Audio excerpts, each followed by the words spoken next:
seorang saudara kita sebut dan memang famous lah. Antaranya isu Dr. Khairuddin Takiri. Daripada masalah dia balik Turki tak kuarantin, kemudian dia pergi ke luar ketika mana dah keluar arahan pakai pelitup muka dia tak pakai. Kemudian baru ni dalam sekatan jalan raya masih lagi ada unsur-unsur kalau kena pada pimpinan, bila orang lain sebut, oh itu fitnah. Sedangkan dalam masa yang lain, apabila benda tu dilakukan oleh orang-orang yang bukan daripada PAS, uh, senang je kita dengar suara-suara daripada bawah kata, oh inilah parti ni sekian-sekian. Parti ni macam ni. Tapi bila kena pada pimpinan sendiri, berat hati untuk mengakui benda tu salah dan menyatakan benda tu salah. Itu satu. Yang kedua, sikap tak konsisten. Kalau saya tengok pas di mana zaman arwah Ustaz Fadino ketika mana dalam barisan alternatif uh, nampak stand lebih jelas. Walaupun ketika tu dah ada terhalusiasi dengan DAP, tapi stand masih jelas. Tapi bila dah masuk kepada era Pakatan Rakyat, dah nampak agak lunak sikit dengan DAP. Masa dah terbentuknya pula Pakatan Harapan, PAS tak duduk dalam, nampak macam ada sinar sikit sebab nampak macam PAS dah kembali ke zaman kegemilangan dengan menumpukan betul-betul isu nak jadi pembela agama dan sebagainya dan tak lagi agak berdolak-dalik ketika zaman Pakatan Rakyat dulu. Tapi saya kecewa bila duduk je PAS dalam dalam muafakat nasional saya rasa tak ada masalah sangat lagi. Saya tak nampak masalah besar sangat lagi. Tapi bila PAS dilibatkan dalam Perikatan Nasional, saya nampak saya agak kecewa terutamanya dari segi gerak kerja menteri PAS yang kadang-kadang nampak bercakap luar kepakaran ni. Misal contoh kenyataan uh, Dr. Taki baru ni tentang seolah-olah dia nampak mempersendakan yang kata Agung kata dia seolah-olah menyatakan Agung tu takluk pula pada kuasa jemaah menteri. Seolah-olah dia keluarkan kenyataan membelakangkan istana. Sedangkan apabila benda ni dibuat oleh orang lain, pimpinan PAS akan awal lah keluar serangan-serangan kata orang tak hormat isteri raja dan sebagainya. Ini antara sebab-sebab yang menyebabkan saya sudah jadi tawar hati lah dengan pimpinan. Dan bila benda ni disuarakan dalam peringkat yang boleh dibawa bincang, misal contoh dalam usrah mingguan ataupun usrah bulanan, biasanya nasihat-nasihat yang diberikan balik pun agak defensif. Dia kata kita kena sangka baik, ni ada hikmah tertentu daripada pimpinan yang kita tak nampak. Jadi ni antara yang saya boleh kongsikan kenapa saya keluar daripada PAS dan saya memilih untuk jadi orang yang tengah-tengah, orang yang tak ada parti politik. Supaya saya kekal relevan, tidak berpihak kepada satu-satu dengan ketaksuban pada mana-mana. Itu saja perkongsian saya. Terima kasih banyak Tuan Tanah. Okey, baik, Saudara Faiz. Boleh dengar suara saya kan? Saudara Boleh, Faiz? boleh. Okey, jadi soalan Saudara Faiz tadi ialah ataupun luahannya ialah pimpinan PAS itu sendiri, jika dia buat salah, dia dibela dengan pembelaan yang kuat, yang mana sehinggakan ahli-ahli yang di bawah ini melihat ia sesuatu yang tidak adil dan seterusnya, menyebabkan Saudara Faiz ini tawar hati. Baik. Okey, kita berikan laluan pula kepada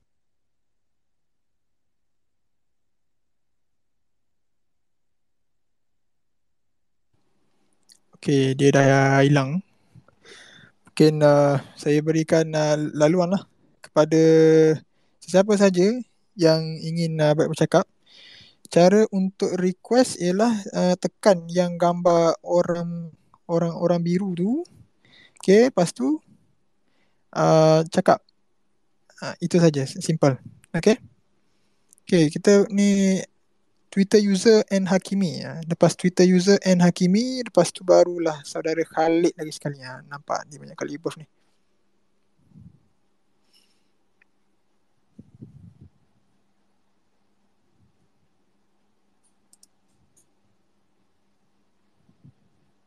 Baik. Bismillahirrahmanirrahim. Okey, and Nagimi, anda ada masa 10 minit ya? Okey, saya pernah juga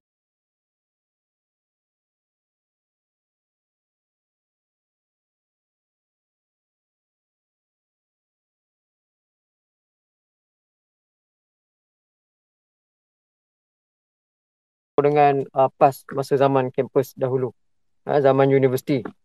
Kemudian apa yang saya saya apa nama? Saya dengar perkataan walak. Saya dengar perkataan walak, terus saya menganggap bahawa adakah ianya satu benda yang relevan, lagi-lagi dalam politik yang memerlukan suara anak muda. Jadi dari situ bila saya dengar perkataan walak ni, saya menganggap bahawa ianya satu kekangan untuk anak muda. Sebab itulah kami apa nama? Anak muda memang tak suka PAS kerana ada konsep walak ni. Dan adakah konsep walak ni, kalau saya tanya Tuan Syafiq, adakah Tuan Syafiq sendiri setuju dengan konsep walak ni?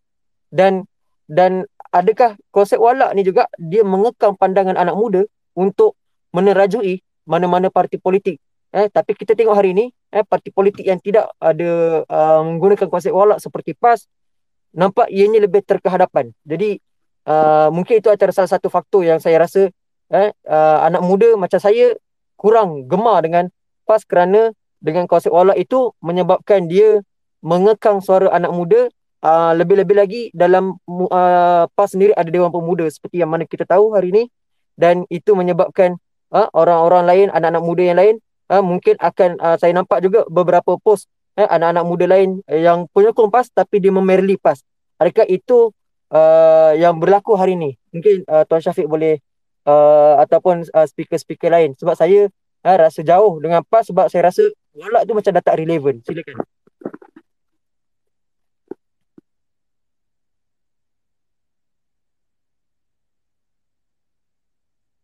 Okey, baik. Terima kasih Twitter user N Hakimi yang apa ni, meluahkan kerana PAS ini mempunyai satu sistem yang dikatakan walak lah.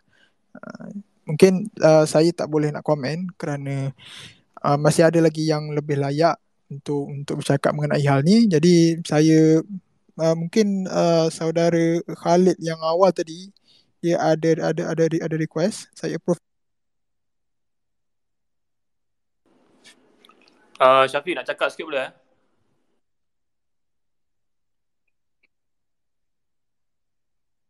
Tadi sajalah. Sebenarnya saya rasa kalau ikut kepada potensi parti PAS antara parti yang paling kuat di on the ground. Saya pernah bersama-sama dengan parti PAS dulu masa keluar ke jalan raya dulu, kita protes semua. Saya kalau dalam nak keluar ke jalan raya ni, tak ada parti yang saya percaya kecuali ke parti PAS. Sebab kalau amal makruf ma'ruf mungkar dia, yang tim dia tu memang solid, memang strong. Dia kat depan, dia tak takut langsung apa, kau nak tembak peluru air, kita orang pergi kat depan.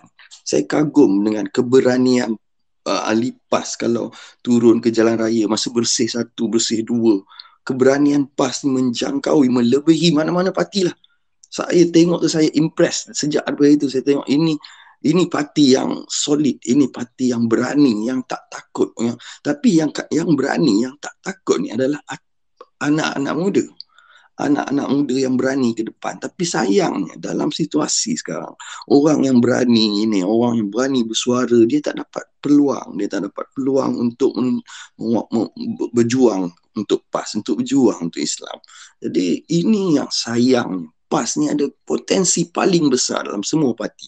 Kalau ikut penguasaannya pun, silap-silap Perdana Menteri yang next pun boleh PAS. Tapi bila PAS ada di tunggak negara sekarang, sedang memimpin, kekecewaan dia jelas dan nyata. Semalam saya baca dekat 8 tweet, orang dah give up dengan PAS. Ini sedih sebab sekarang sepatutnya PAS gunakan kuasa yang ada, sebab dia tanggungjawab besar. Kalau tak nak buat, jangan pakai nama Islam. Sebab jangan memalukan nama Islam kalau tak nak buat cara Islam. Kalau nak pakai nama Islam, dan buat cara Islam. Sebab ini bukan benda kecil, ini benda besar, ini agama, ini kekuatan ramai orang. Kau ada dah dapat nak guna nama tu dan guna sebaiknya. Jadi bila benda ni berlaku, dia tembak balik bukan saja kepada PAS tapi tembak kepada umat Islam kat Malaysia. Dia menjatuhkan image, menjatuhkan semangat. Okey. Okay, sorry. Okey, Cik Khalid ada lagi satu minit. Jadi itu yang saya nak kata, potensi PAS ni paling besar. Tapi dan dia ada orang-orang yang hebat, yang rajin, yang berani, yang tak takut, yang pintar, yang semua ramai ada, tapi ada kekangan daripada ni. Jadi sayangnya itu, kita sedih yang melihat ni. Sedih. Saya bukan ahli PAS pun. Okey, Cik Khalid, terima kasih banyak. Okey, luahan daripada Cik Khalid iaitu PAS mempunyai potensi yang sangat besar, namun ada kekangan-kekangan tertentu yang menyebabkan mereka tidak mendapat sokongan daripada rakyat. Okey, seterusnya, ada siapa lagi yang nak jadi ni? Yang ingin menjadi speaker? Okey, saudara Faiz. Ada lagi sekali ya. Yang lain.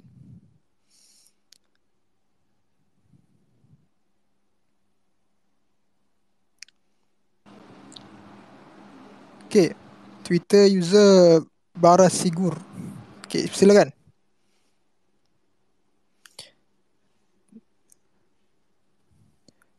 Twitter user Bara Sigur, boleh dengar suara saya? Boleh. Okey, saya bagi masa 10 minit ya. Okey, sebagai seorang sekarang aku bekerja dengan government yang sekarang ni lah. Tapi sebelum ni pun aku pernah bersama-sama dengan kelompok kerajaan 22 bulan, which is kita boleh nampak stand mereka agak mesra dengan golongan kiri. So movement kiri kat Malaysia ni dia lebih kepada basically lah, on the surface is about human right. Betul, dan kebajikan antara perkara-perkara yang lag dalam apa yang kerajaan sebelum ni cuba bawa. So bila Khalid tadi cakap PAS ada peluang untuk lead negara ni, sebenarnya agak betul masa langkah Sheraton tu. Itu adalah satu-satunya momen PAS boleh tunjukkan bila dia dah part of the cabinet, dia boleh tunjuk dekat orang muda, specifically lah kat orang muda kemampuan PAS. Tapi apa yang jadi sekarang ni, kita semua tahulah. Stand maksudnya PAS ni dulu kita rasa okay, PAS ni lalang sebab dia boleh bersama dengan siapa-siapa saja. Lepas tu kita nampak sejak bila Pakatan Harapan pemerintah, kita nampak PAS macam cuba nak bawa satu idea yang agak progresif. Satu idea yang dia macam dia dah nak tinggalkan dia punya jubah yang common. Orang muda nampak image PAS di mata orang muda, terutama orang muda di bandar, di kawasan bandar. So dia tak gunakan peluang tu sebaik-baiknya. Aku sangat-sangat setuju bila dia terlepas, dia melepaskan satu peluang yang terbaik untuk dia menunjukkan sisi kepimpinan dia. Aku nampak PAS tu berbalik kepada pandangan aku 5, 6, 8 tahun lepas. Sekarang aku nampak PAS dah macam ni, bukan PAS yang aku nampak macam nak berubah, tapi dah macam yang apa yang aku pandangan stereotip aku 8 tahun lepas. Mungkin saudara boleh jelaskan sikit pandangan saudara 8 tahun lepas mengenai PAS. Ada masa lagi 2 minit ya. Biasalah orang muda kan, pandangan kita masa 8 tahun lepas kita muda, rebel. So kita nampak PAS ni macam orang yang kolot, orang yang tak ada apa-apa, dia tak ada dasar atau polisi yang nak memajukan negara. Dia lebih kepada perjuangan agama, benda-benda yang lepas tu ditambah pula dengan dari media tentang keadaan di negeri bawah pentadbiran PAS.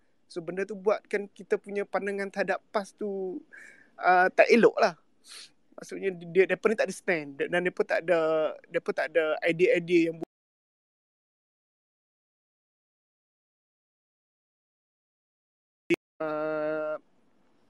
yang sesuai lah untuk jadi leader, untuk jadi parti yang dominan dalam negara. So aku tak nampak benda. Okey, Cik, apa nama tadi? Mungkin saya baca Adam juga, Adamim ni. Okey, itu saja masa yang diperuntukkan, iaitu katanya PAS ini adalah sekiranya digunakan kembali kepimpinan yang ada seperti waktu di pembangkang, PAS ini boleh memerintah negara. Okey, saya beri peluang pula kepada orang lain. Terima kasih Encik Adam tadi. Seterusnya Akmadi. Okey, saudara Akmadi boleh dengar suara saya ke?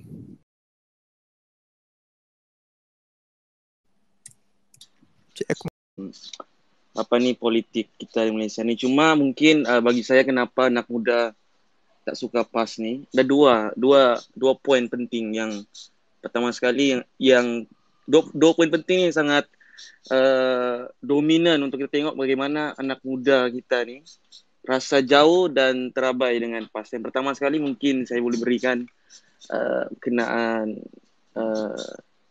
penguasaan dominan yang mendominasi PAS ni adalah orang-orang lama.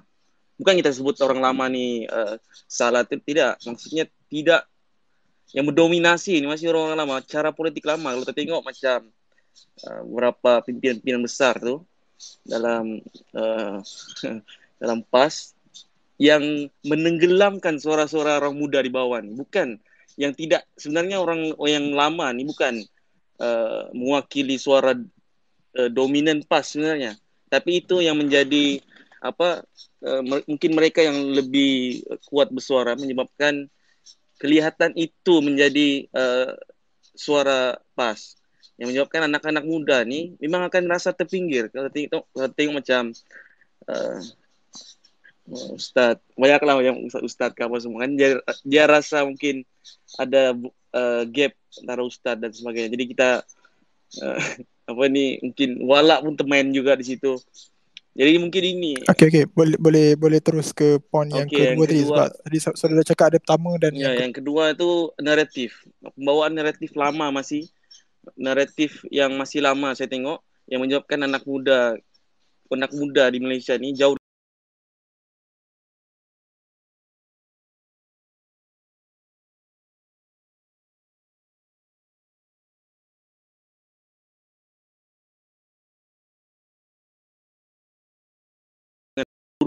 yang membawa ke lagi 2 minit. Mungkin saudara boleh berikan satu lah contoh untuk yang mengenai naratif yang masih lama, kena bawa konteks yang menyeluruh. Saya tengok memang betul kita tengok macam sekarang ni pembawaan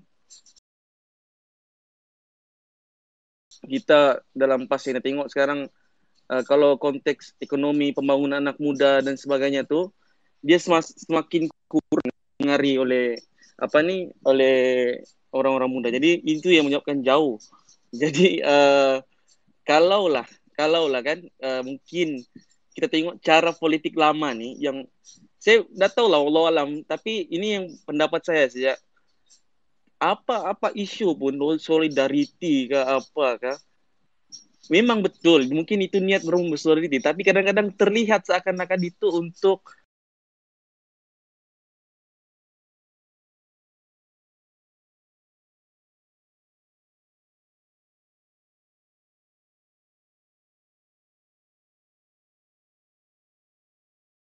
apa.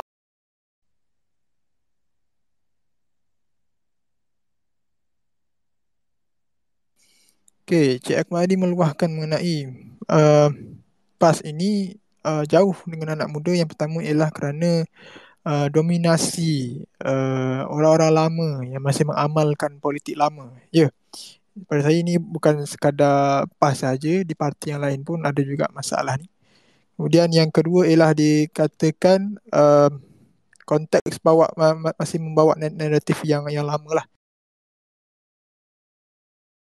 Tidak ada pembaharuan, tidak menyeluruh.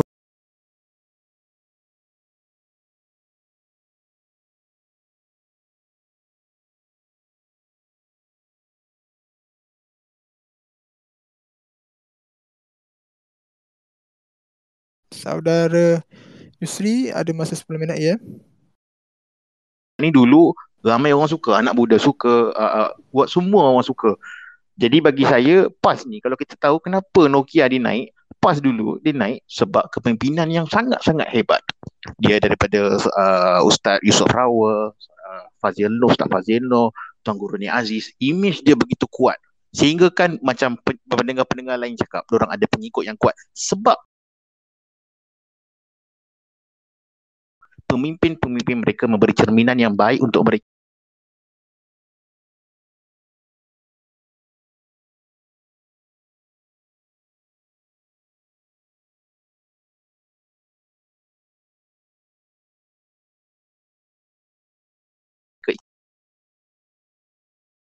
Akses kepada maklumat.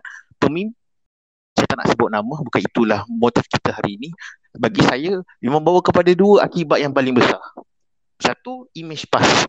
Suka ataupun tidak, nak ataupun tidak, PAS ni dia jaja nama Islam. Saya guna perkataan tu, maaf kalau ada yang terasa. Dan ada orang kata tunggang, itu agak kasar. Tapi bila you gunakan tu, seperti saya bekerja di multinational company di Jerman. Setiap kali kalau saya pergi di luar negara dan ada orang Malaysia ke, orang luar negara ke, dia akan bertanya tentang PAS. Anda mungkin tak percaya, tapi ada orang bertanya tentang PAS dan mereka akan persoalkan bagaimana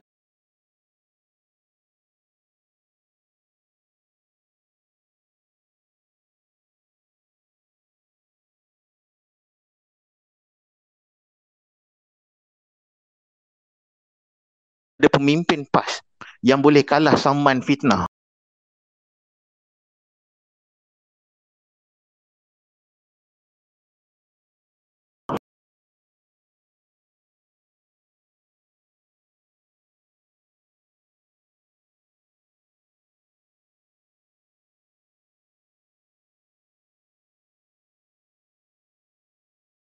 Kenapa you nak gunakan platform Islam tapi tak buat dengan baik?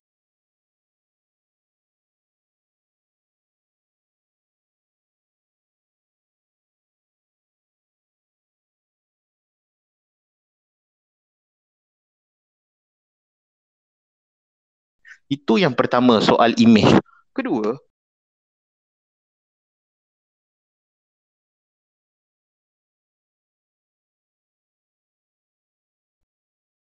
suka PAS, tapi salah jika anak muda merasakan Melayu Islam ni tidak boleh memimpin Malaysia. Jangan sesekali-kali kita rasa macam tu. Hanya kerana kepimpinan PN ni tidak berjaya, kita jangan putus asa kepada Melayu Islam. Sebab ada juga di luar sana Melayu Islam yang kita boleh terima dan kita boleh gunakan sebagai pemimpin kita. Sekian. Terima kasih. Okey, baik saudara Akmali, terima kasih banyak-banyak. Jadi isu yang saudara ini beritahu ialah PAS mempunyai isu di dalam practicality dasar yang ingin dilakukan dan imej pemimpin, batang tubuh imej itu dah sendirilah. Okey, terima kasih kepada saudara Akmal tadi.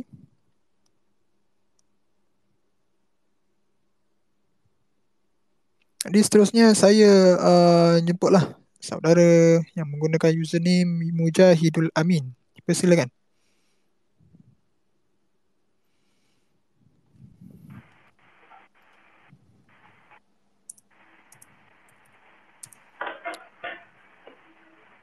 Saudara Mujahidul Amin, okey ke? Baik. Saya suka untuk mengikuti perbincangan kita pada malam ni dari perspektif data dan fakta. Saya seorang pelajar political science, sains politik.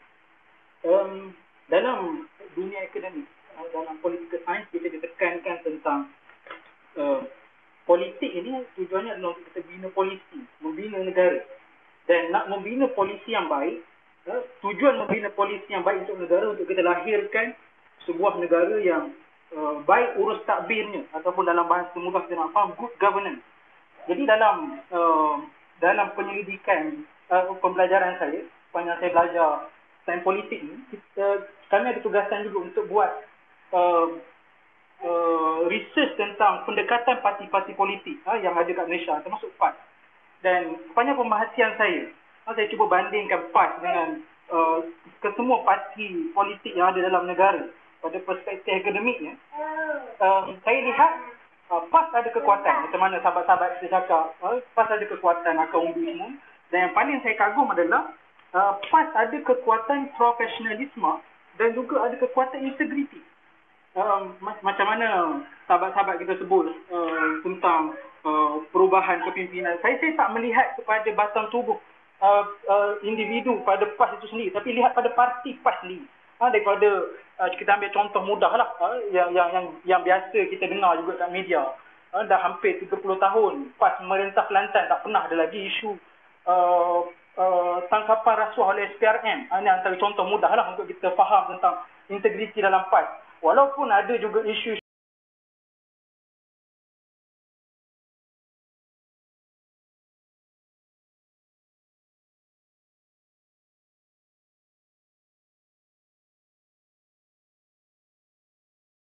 gagal untuk memberi penerangan yang baik, yang gagal untuk mendepani arus media bagi memastikan mesej dan juga fakta yang ada pada PAS itu dapat disampaikan. Yang kedua, Okey, ada masa lagi 2 minit ya. Yang kedua tu habiskan poin yang kedua. Baik, saya cuba habiskan. Yang kedua, saya lihat pada pandangan saya, PAS ini adalah orang muda, dan bukan orang muda sahaja, malah masyarakat Malaysia meletakkan high expectation yang terlalu tinggi pada PAS. Seolah-olah PAS, kerana apa? Kerana PAS ditunjangi oleh tokoh-tokoh agama. Seperti orang Melayu Islam ini, agama ini suci, yang mana orang yang bergelar ahli agama dia sepatutnya jauh daripada perkara-perkara yang bawa pada fitnah. Kerana itu orang-orang Malaysia dan juga orang muda meletakkan PAS ini pada ekspektasi yang tinggi, menyebabkan kadang-kadang PAS gagal untuk carry expectation orang ini untuk mendepani masa. Itu sebab tu kadang-kadang ada isu-isu kecil saja tapi backfire-nya besar pada PAS. Kalau orang lain buat tak ada masalah, tapi kalau PAS buat, dia akan menjadi satu isu yang besar kerana PAS membawa nilai agama. Jadi nasihat saya yang pertama, sebab saya tengok tadi perbincangan lebih berkisar tentang rasa tak puas hati, contoh macam isu air Kelantan, ianya lebih pada sentimen, emosi bagi saya. Sebab kalau kita lihat pada fakta dan data, Selangor macam tak ada isu air. Orang nak kata Pahang sendiri ada isu air. Saya duduk di Pahang juga ada isu air. Jadi saya kira kalau berdasarkan fakta dan data, nampaknya saudara buat penilaian baik. Wallahualam. Sorry, maaf. Allah. Okey, terima kasih saudara Mujah. Yang mana poinnya ini ialah PAS mempunyai kekuatan dari sudut integriti dan profesionalism. Namun PAS ini ada beberapa isu. Yang pertama ialah gagal mendepani media, yang mana ini PAS seolah-olah tidak mempunyai ahli ataupun mungkin tidak cukup kekuatan untuk menghadapi fitnah-fitnah, dan juga fitnah itu sendiri dibuka oleh pemimpin-pemimpin PAS itu sendiri, yang mana high expectation yang diletakkan oleh rakyat akan menjatuhkan sendiri imej PAS. Baik, terima kasih.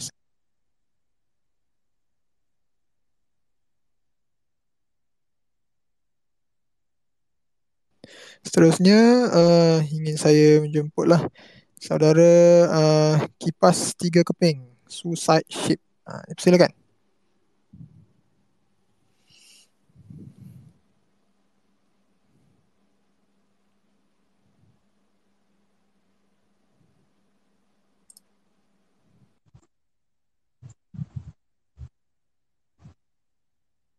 Saudara, tak tahulah saudara ke saudari yang Kipas 3 Keping ni.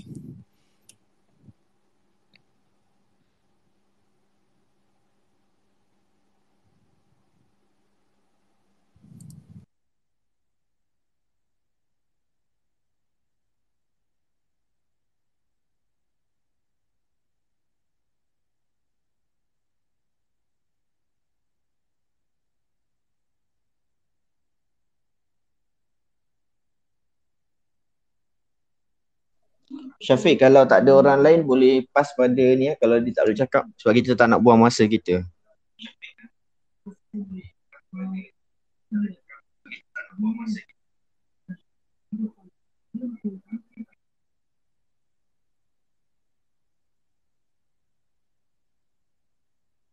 Saya menyebut saudara Khalil. Dipersilakan. Masa 10 minit ya. Ringkas isu dan nak tambah penambahbaikan, dipersilakan.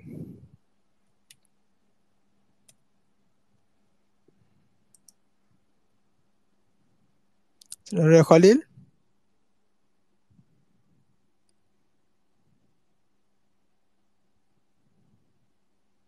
Saudara Khalil 1, 2, 3. Okey, kita beri ruang kepada orang lain.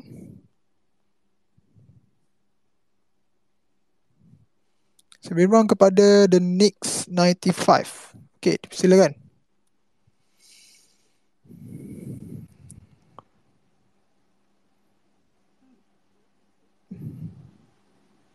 Salam. Okey, saudara Nik, saya ingatkan ada masa 10 minit ya. Saya nak sentuh satu point saja tentang PAS ni. Tentang PAS ni. Okey. Ni PAS ni masih lagi bermentaliti seperti pembangkang. Selama beberapa tahun, diorang dari 1956 PRU pertama, dia hanya pegang satu negeri ya, Kelantan. Lepas tu masuk pada 2008 pegang dah dapat Kedah. Lepas tu fast forward pada 2020, tiba-tiba diorang dapat diorang dapat pegang Kerajaan Persekutuan dari Kesatuan lah diorang kata. Tapi malangnya diorang punya mentaliti ataupun gerak kerja masih lagi gaya pembangkang, masih lagi untuk menyerang. Padahal dia dah menjadi kerajaan ni, kita kena perlu mendengar suara rakyat, mendengar apa yang rakyat dengar, bukan bila orang tak setuju serang seolah-olah menjadi seperti saya bertupa. Suka sangat untuk menyerang orang yang tidak sependapat. Dalam masa berbangkang, bolehlah nak menyerang isu ataupun apa-apa yang tidak kerajaan buat jadi pembangkang, kita bangkang. Tapi bila dah jadi kerajaan, Okey, saudara mungkin boleh bagi satu contoh yang PAS ini mentaliti seperti pembangkang. Dapat satu contoh pun bolehlah, sebab ada banyak request ini daripada yang lain. dapat. Contohnya lah, kita semua dapat tengok contohnya pasal GST. Contoh pasal GST, diorang masa sebelum menjadi PRU 14, diorang suka suggest GST teruk, GST ni menekan rakyat. Lepas tu diorang suggest supaya GST ni digantikan dengan, tak silap saya, cukaikan kepada kapitalis, kepada syarikat. Tapi bila sudah menjadi kerajaan, diorang kata GST ni bagus. Lepas tu bila orang kata apa ni, dia kata GST ni tu, GST ni tak elok. Lepas tu dia akan serang balik orang yang kata tu. Seolah-olah contohnya lah. Okay, baik. Jadi poin saudara ialah PAS bermentaliti seperti pembangkang, yang mana sebelum ini mereka mengatakan bahawa isu GST ni tak bagus untuk rakyat, bahaya untuk negara. Yang mana bila jadi kerajaan terus dikatakan bahawa GST ni bagus pula. Macam tu yang dimaksudkan. Okey, terima kasih saudara ni. Terima kasih. Saya berikan laluan kepada orang lain pula. Okey, seterusnya saya menjemput Halim Ashraf. Okey, dipersilakan.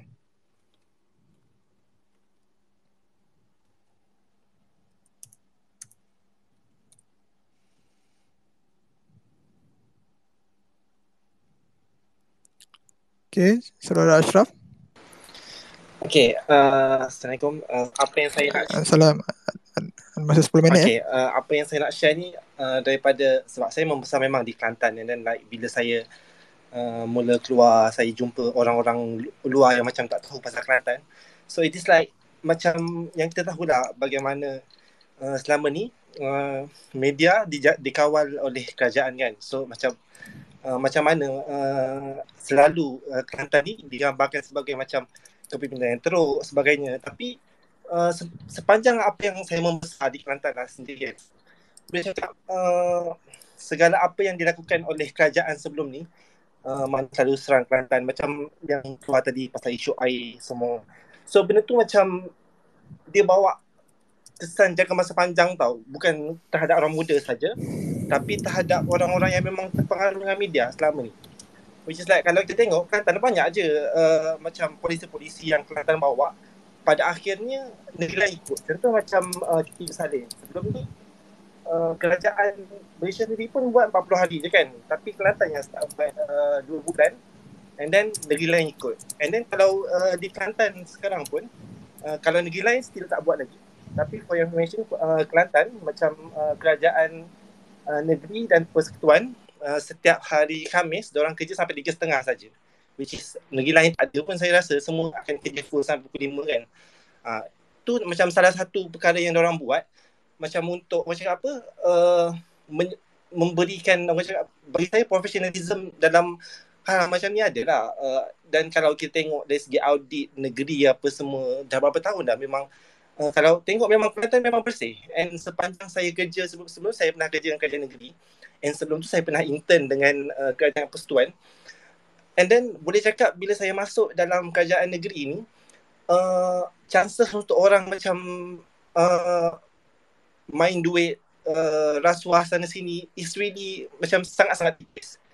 And kalau ada pun macam diorang sangat proaktif untuk macam melaporkan kepada pihak atasan.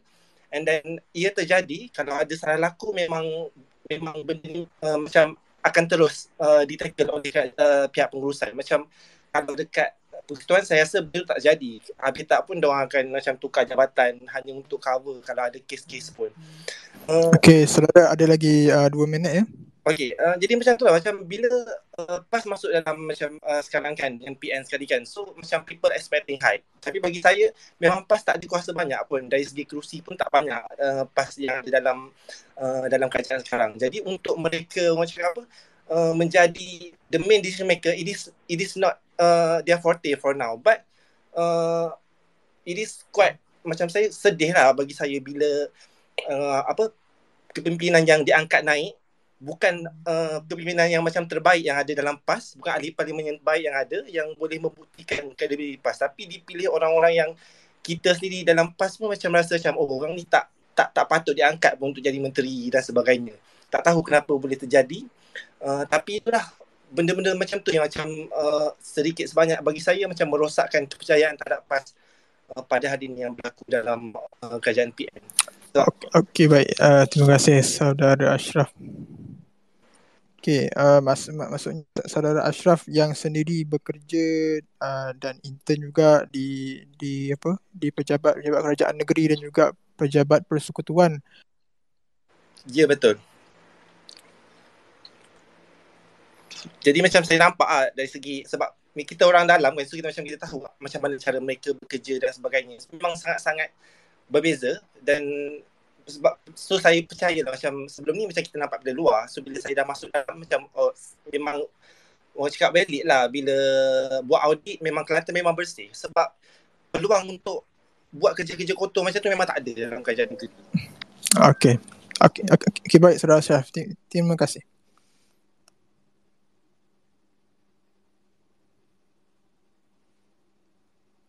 Okey, seterusnya saya menjemput Twitter user QBucks.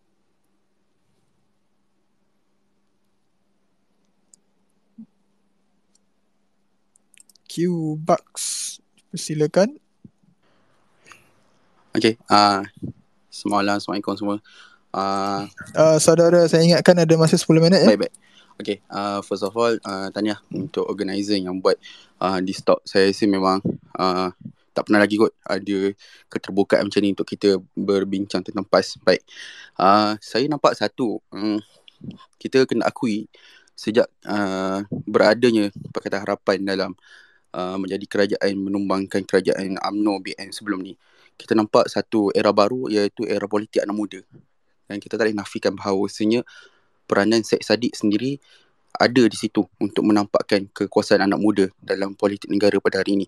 Jadi saya kira walaupun PAS meletakkan umur pemuda tu sehingga 40 tahun, tetapi kita kena akui saya sendiri tak nampak sangat figura-figura muda yang PAS berani tunjulkan, melainkan orang yang sama dan orang yang samalah kepimpinan PAS. Contoh kita ambil muda ataupun armada sebelum ni kita ada Syed Saddiq. Kita tahu kita letak tepi dulu pasal isu-isu dia, tapi kita nampak keberadaan Syed Saddiq tu sendiri.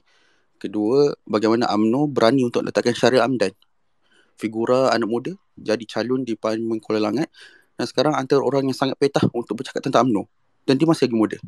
Dan sekarang ini saya nak tanya kepada speaker-speaker, bagaimana kesediaan PAS untuk mengangkat anak-anak muda ini untuk menjadi soft ataupun frontline untuk parti PAS tu sendiri. Bukan sekadar kita mengangkat PAS ada, kita tahu PAS parti yang sangat bersih, dan PAS juga parti yang paling banyak para akademik yang ada PhD, ada master, ada degree, ada pelbagai kelayakan profesional. Tapi di mana anak-anak muda tu? Kita nak tahu. Sebab setakat kita addresskan sahaja, mereka ini ada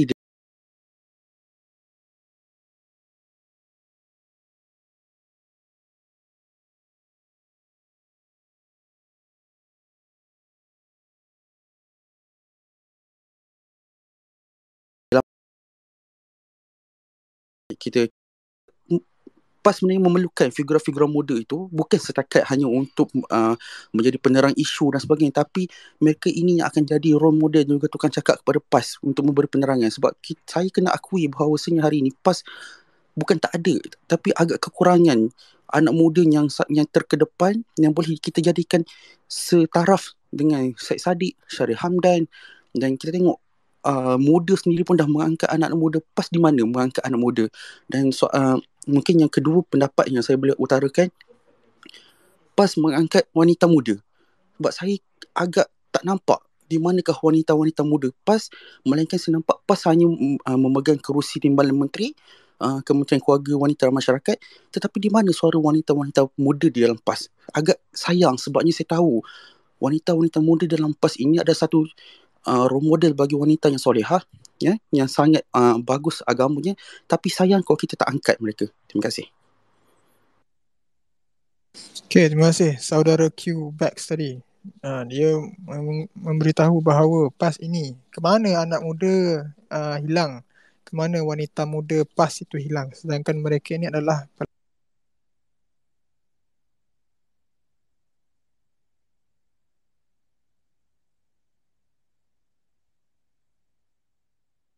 speaker kepada saudara Wan Abdul Rahim 1 yang guna akaun Megumin dari Palestin. Silakan.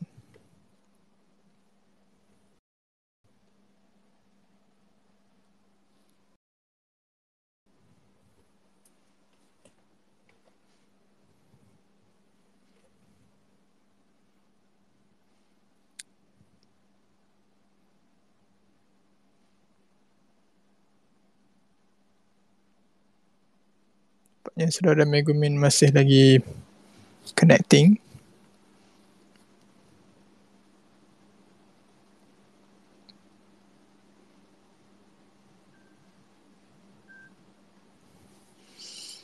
Okay, kita beri peluang lah kepada orang lain. Itu saudara Mat23, akaun user Mat23.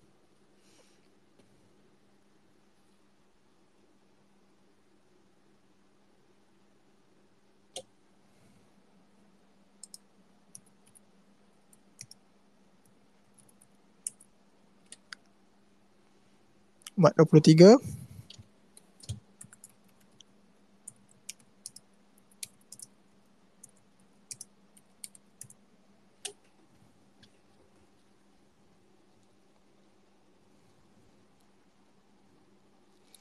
Okay, nampaknya Mat23 tak dapat connect. Tak apa, saya pass kepada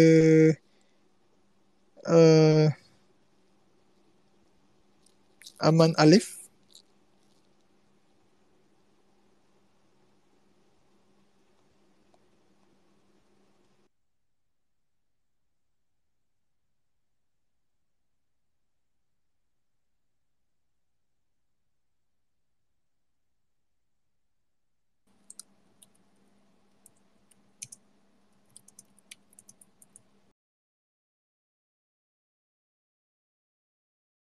Aman Alif.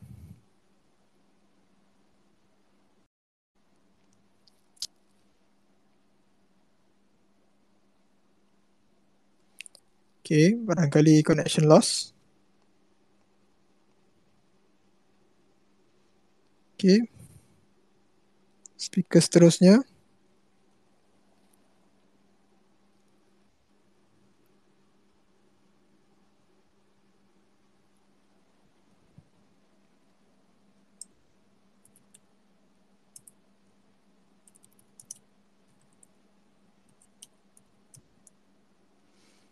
Saudara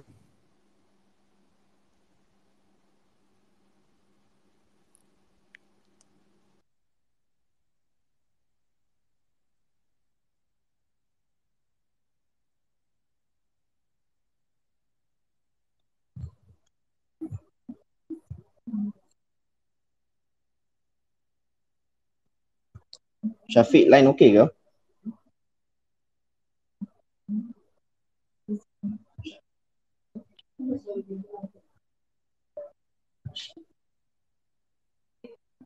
Syafiq.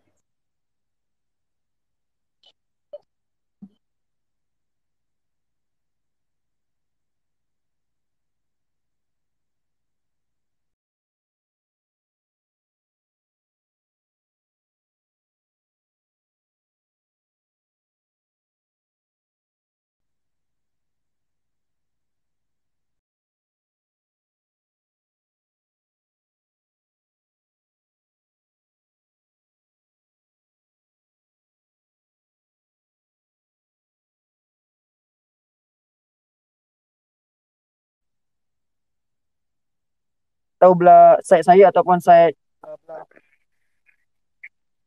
Okey.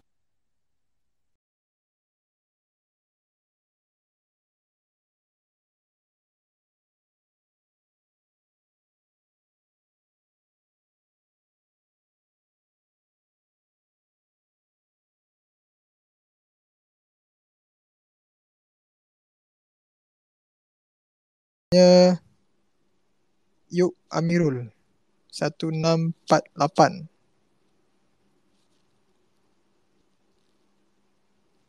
Yuk Amirul.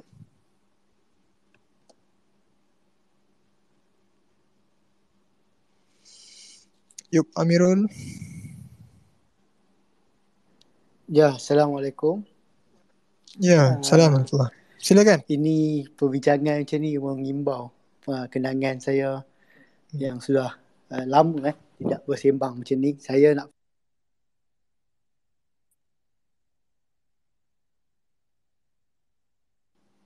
Saudara Yuk Amirul okey gitu?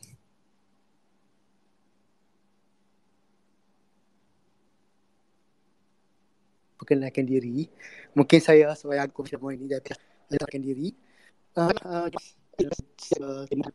Dan saya berbanyak. Ya, hello? Hello, clear tak? Amirul, line tak clear Amirul. Baik, saya ulang balik. Dengar tak? Clear tak? Okey, jelas. Teruskan. Baik. Saya bersama PAS pada awal usia saya 15 tahun. Dan saya telah menjalani macam-macam tamrin dan buat sonat lah. Sampai satu waktu saya mengambil tekad untuk tidak lagi bersama PAS. Dan tidaklah saya masuk ke amanah ke bukan. Saya just menjadi diri saya lah. Saya rasa kebanyakan curhat-curhat yang saya dengar ni, saya dah dengar lama lah. Sejak saya duduk dalam PAS dulu lagi. Dan saya rasa curhat-curhat ini beginilah yang curhat ni curahan rasa. Hello? Ya, jelas. Teruskan saudara. Dan saya rasa curhat beginilah yang juga membuatkan saya keluar daripada PAS. Kerana saya rasa penyakit PAS. Ya, kenapa saya rasa yang lebih penting ialah PAS menyelesaikan masalah ni lah. Kenapa anak muda tak suka PAS?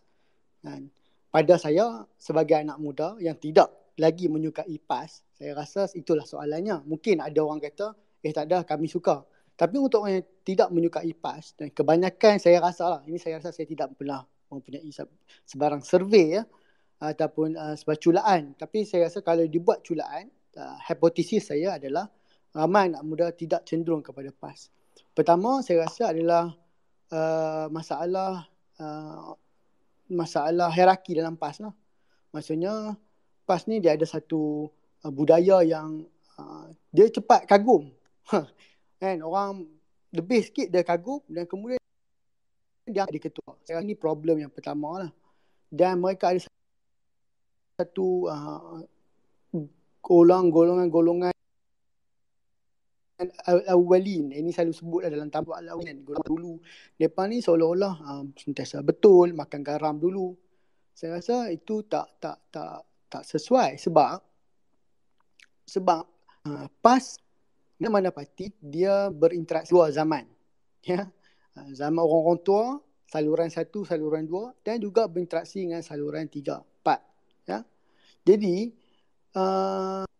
kita tak boleh kata keputusan ni mesti diputuskan oleh orang yang lebih tua, al-awwalin. Itu tak relevan. Kita kena tengok pada proportion pengundian, berapa ramai orang undi, dan saya rasa pengundian itulah perlu reflect kepada dalam majlis ulama ke, majlis apa ke yang PAS ada. Ya, kalau ramai pengundi muda, maka representatif orang muda kena lebih dalam PAS, dalam macam-macam. Dalam wanita ke, dalam muslimat ke, dalam majlis ulama ke. Itu yang pertama lah. Sebab selagi ada yang doktrin al-awwalin ni, dia susah lah. Maksudnya dia tak boleh reflect realiti apa yang berlaku, apa yang pengundi mahu. Ya. Kalau ramai orang pengundi tua, mungkinlah lebih representatif orang tua. Kan? Tapi kalau PAS ini sebuah negara, satu parti yang mahu ke depan, maksudnya mahu hidup lama, tentulah dia memikirkan the next generation lah. What's the next generation thing? Kedua ialah saya rasa masalah ahli PAS sendiri. Ni kalau sebagai mantan ahli saya rasa PAS problem dia adalah doktrinisasi. Dan kurang membaca. Pemuda pula, kalau minta maaf saya cakap, kurang membaca. Saya bukan, sebab kawan-kawan saya yang masih dalam PAS dan keluar PAS yang sebaya dengan saya. Minta maaf mencelah ya. Jadi poin saudara ialah pemuda kurang membaca dan apa tadi ni? Yang itu? Hello? Dan tidak ada kurang membaca dan tidak ada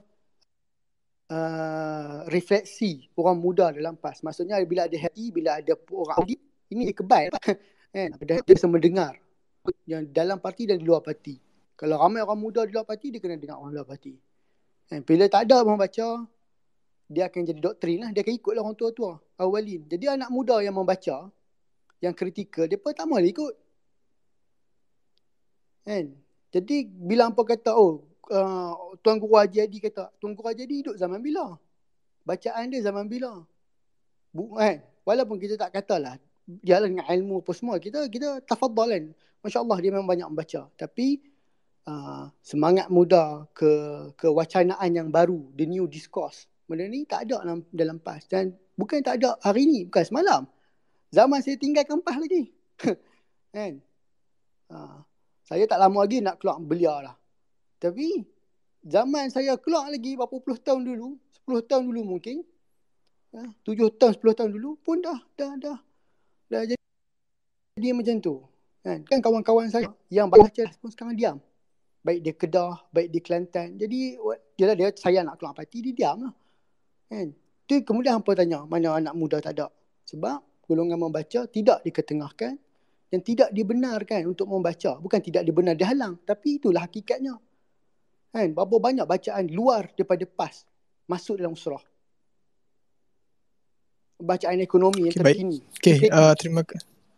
Contohnya macam Thomas Piketty punya buku. Adakah ditelaah dalam PAS?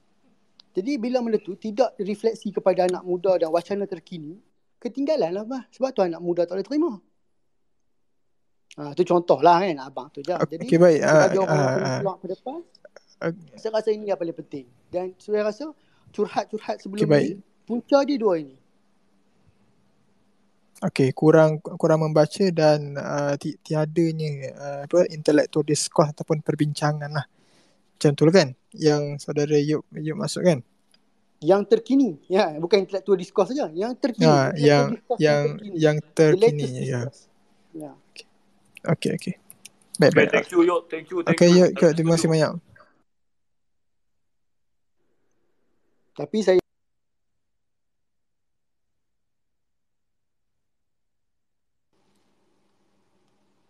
seterusnya kita menjemput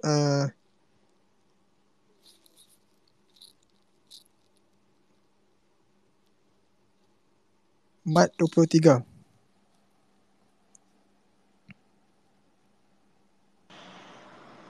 Hello. Assalamualaikum.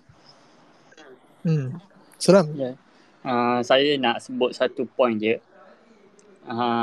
Bagi saya, kenapa anak muda tak suka PAS ialah kerana party image. Sebab nilai PAS di mata anak muda sangat rendah sekarang. Sebab kalau kita boleh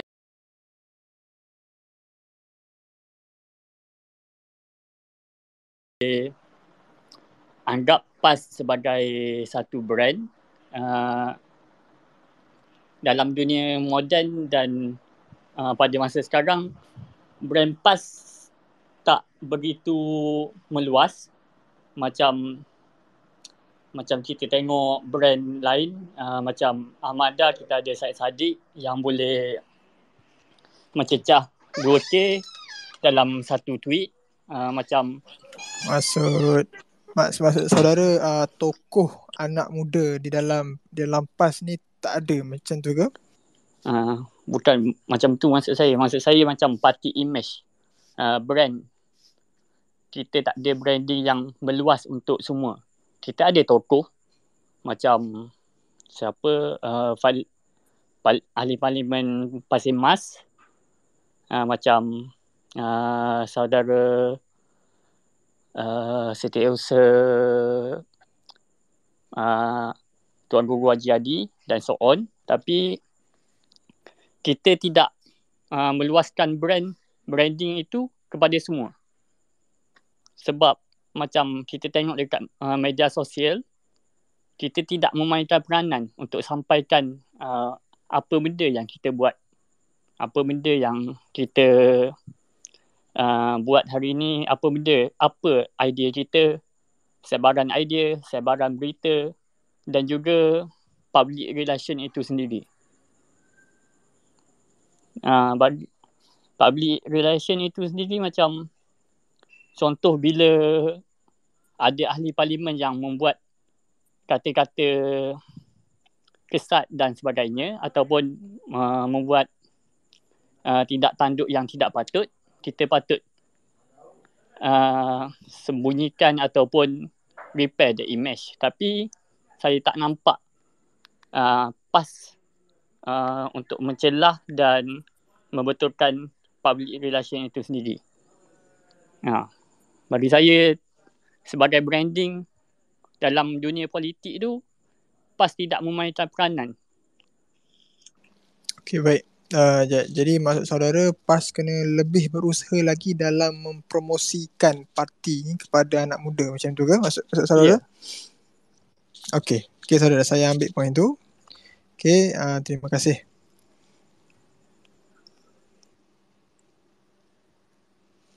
Okey, seterusnya saya menjemput Amek Skor. Silakan.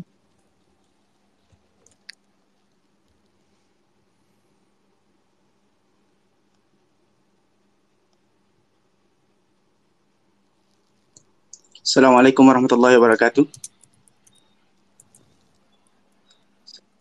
Okey. Baik, sekarang ni saya nak sentuh sikit isu tentang PAS yang tidak konsisten bagi saya. Yang pertama, saya nak sentuh PAS yang attach diri dia dengan agama. Nama pun PAS, Parti Islam Se-Malaysia.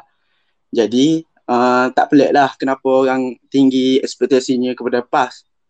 Tetapi dalam banyak isu, PAS seperti isu undi 18, isu adib, banyak benda yang Hari itu kata lain, hari ini kata lain, dan dengan hujah agama. Seperti minyak masak, kalau tak ada hujah agama, guna hujah akli pula. Tak ada nakli, guna akli pula. Seperti minyak masak.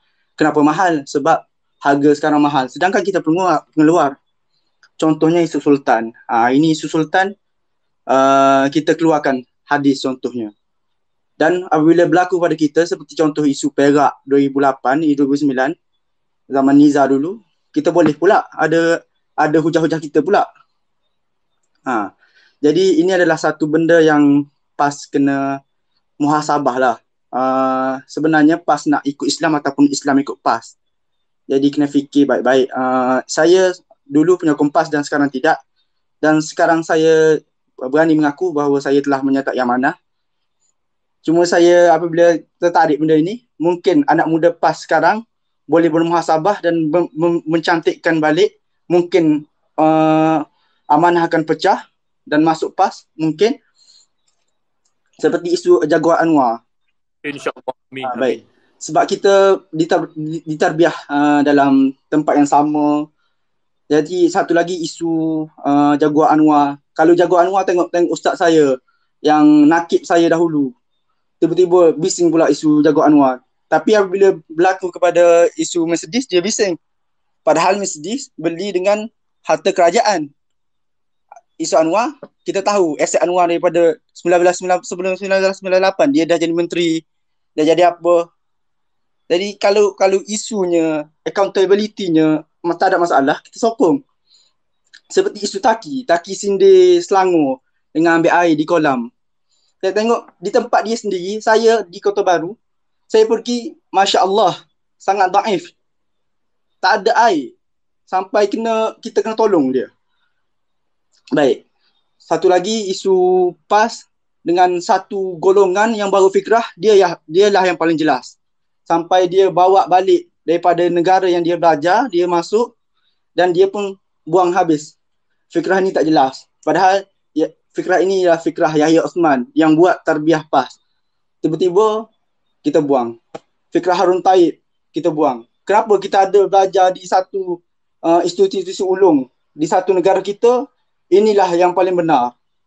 So benda ni kena betul-betul muhasabah lah. Okey, baik. Jadi point satu lagi tambahan. PAS ada dulu buat satu sekolah politik terbuka di Kelantan. Saya ingat masa tu Khairijah Muluddin dijemput. Dr. Mazhar masa tu Kuat Serampas pun dijemput. Agus yang Kuat Serampas pun dijemput.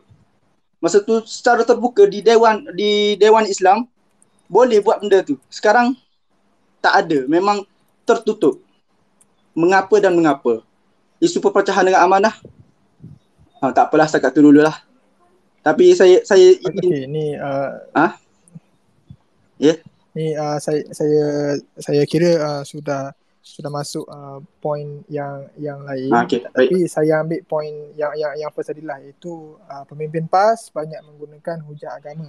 Jadi apabila berlaku atas batang hidung mereka sendiri, ya begitulah. Tak apalah.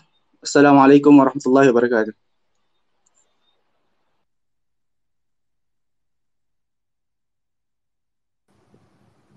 okay, seterusnya kita akan berakhir pada jam 10:45, manakan sudah lewat malam. Jadi saya jemputlah speaker yang saya sudah request lama lah daripada tadi. Okay, silakan. Bismillahirrahmanirrahim. Assalamualaikum warahmatullahi wabarakatuh.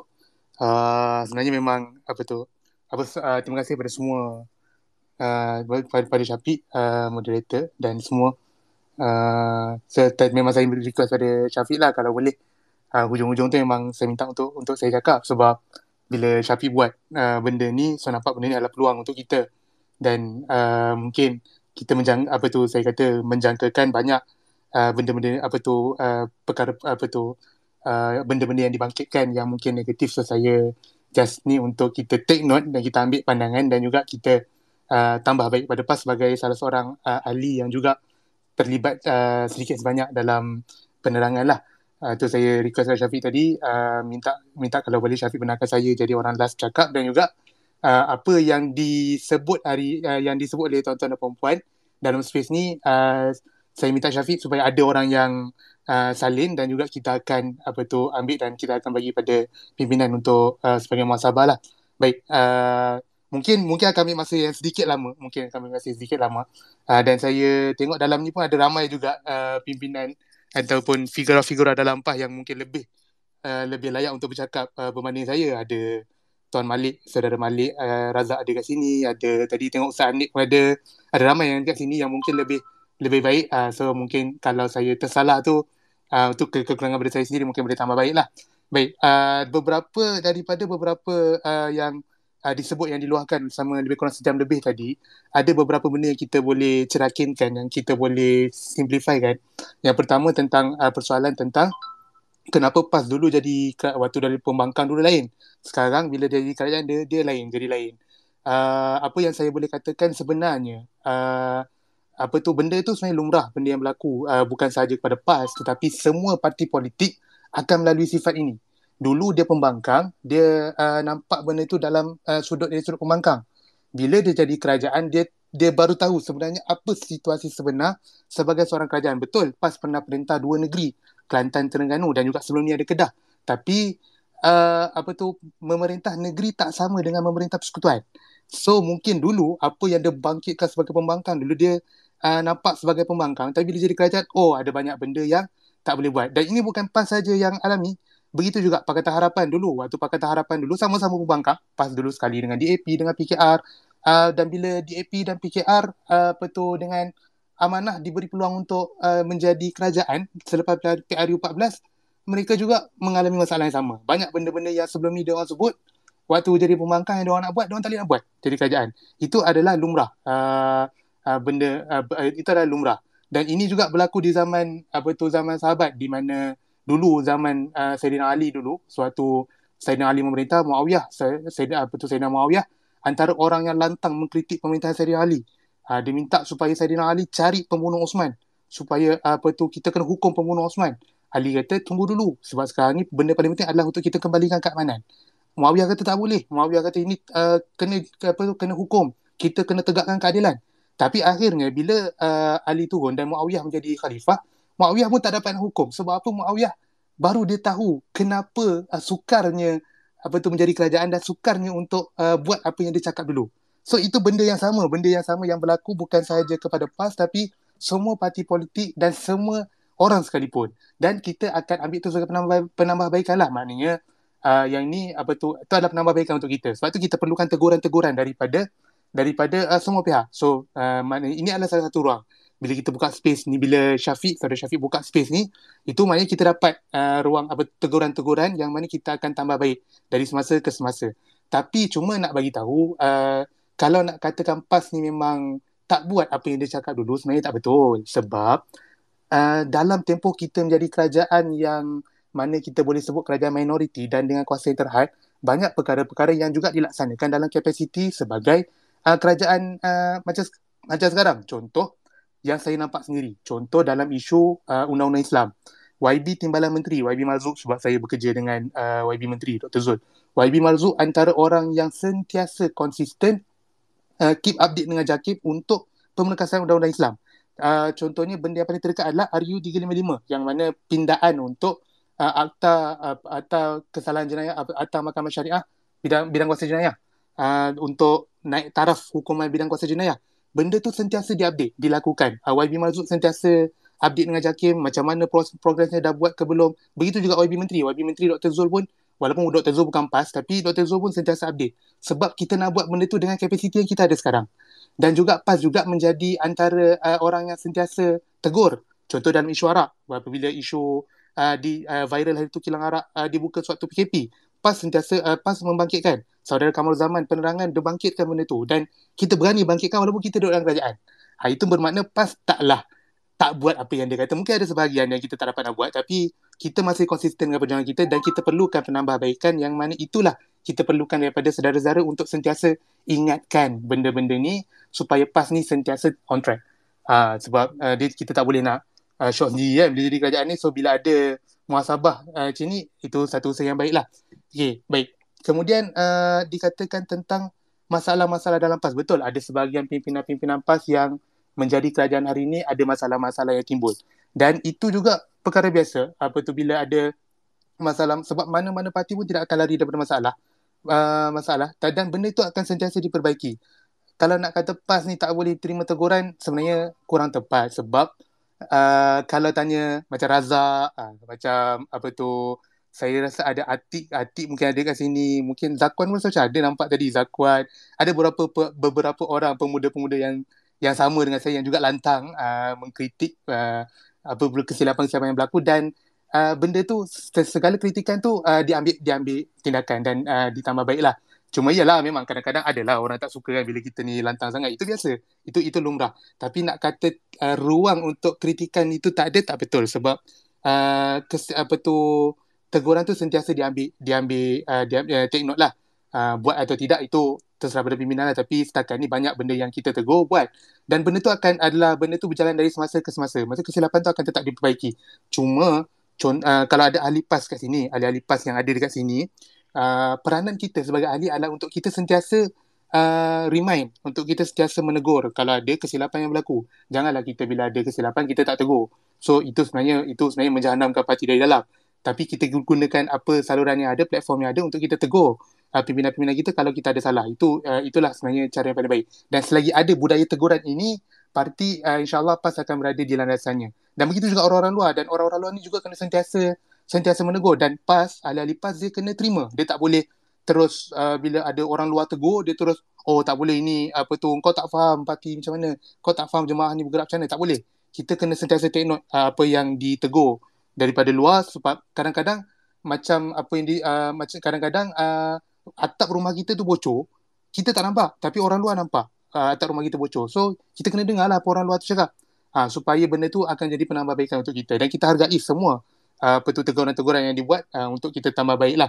Kemudian yang ketiga, dari segi kelemahan PAS dari sudut media, itu kita kena akui PAS agak kurang dari segi media, dan kita juga sedang perbaiki dari masa ke masa. Dan sekarang ni kita nampak media PAS dah mula nampak di platform media sosial.